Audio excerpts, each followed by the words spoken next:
What I mean is playing hero ball is essentially declaring that everyone else on your team is not competent enough to take the shots and make the decisions that you are trying to make. One of the reasons that a lot of people start to get into basketball is because they know that it allows them to be the potential hero. Even though basketball is a team sport, what a lot of people see as younger players is like, oh, that player scored all the points and was the hero, or that player took the last second shot and made it, and because of that, they get all of the fortune and fame that comes along with it. And so when we find ourselves out here recreationally, that's exactly what we try to do as well. It's only human nature to want to be that hero. The problem is not everybody can be, not everybody should be. And especially if you're not to that level of basketball yet, where you decide, you just declare that you're going to take control, you're going to make the decisions, you're going to take the shots, and none of your other teammates are worthy of doing that.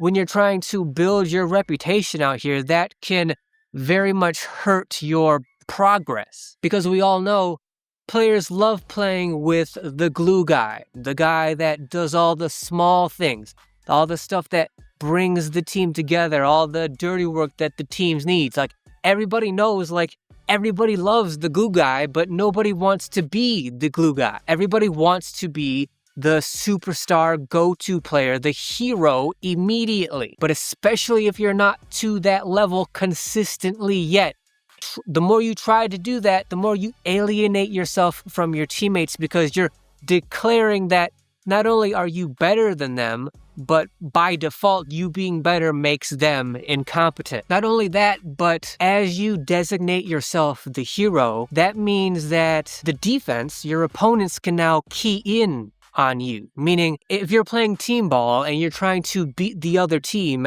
as a unit, now the defense can't just zone in on a certain player. But once you go out of your way to declare that you're going to be the clutch player and the hero, now the defense can identify you and double team you or attack you in accordance with that. A decent defense will recognize when you are trying to be that hero and you're trying to be clutch, and they will lock in on you, even if they don't necessarily have like a team strategy defensively.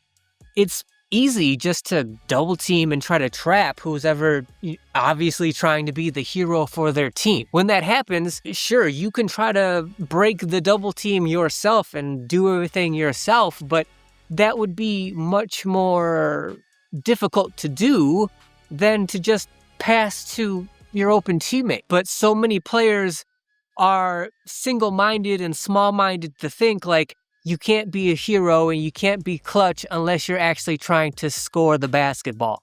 You have to score in order to be clutch or to be the hero. So they try to break the double team and score and probably force up a bad shot regardless of the pressure that's on them, instead of making the right play, which would be to pass to your open teammate. The more you do that, the more deflating it's going to be to your teammates, and you're taking away from your team chemistry. And like I said, in my opinion, it's much better to try to beat the other team as a team yourself, as opposed to try to be that hero and be clutch when you don't need to be, or you wouldn't have had to try to need to be if you would have just been a team the entire time and avoided that whole situation to begin with. To me, if you really want to be the hero, if you really want to be clutch, effective delegation is the highest form of leadership. True leadership is maximizing the potential of all of your teammates, all of the assets around you. The best leaders on and off the court